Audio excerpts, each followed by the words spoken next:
And replace this shingle. By doing so, we'll have to take the nails out of this shingle and this shingle as well. Break the seal on both of those shingles. Let's get started.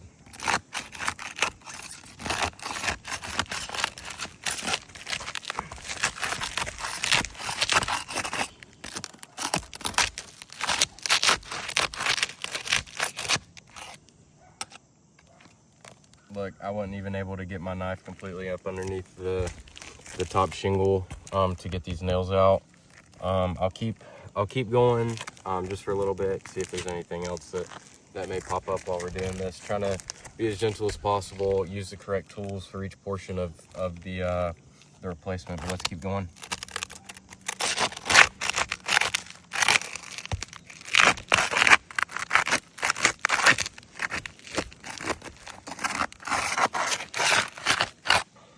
More damage right there, but that was sort of pre-existing, so we'll just keep it like that.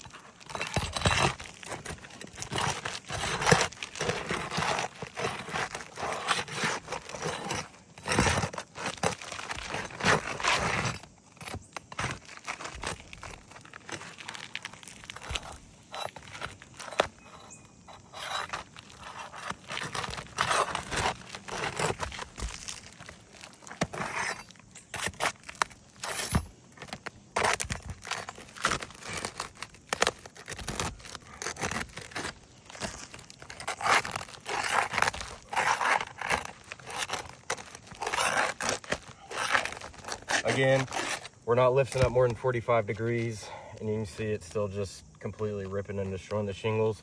I almost don't even want to continue taking this shingle out because of how much damage we're causing.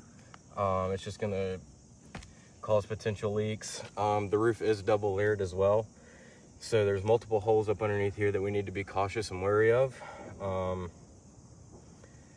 Let's see if we can even get this shingle out without causing further damage than just that.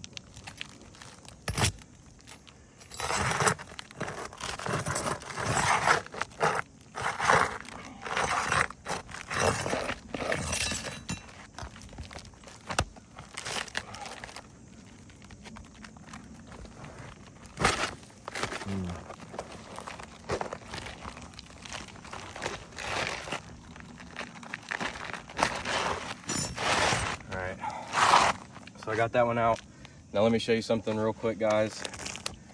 If we come up underneath here, we can see that I wasn't even able to get the proper flat bar up underneath without completely ripping the shingle through the nail hole.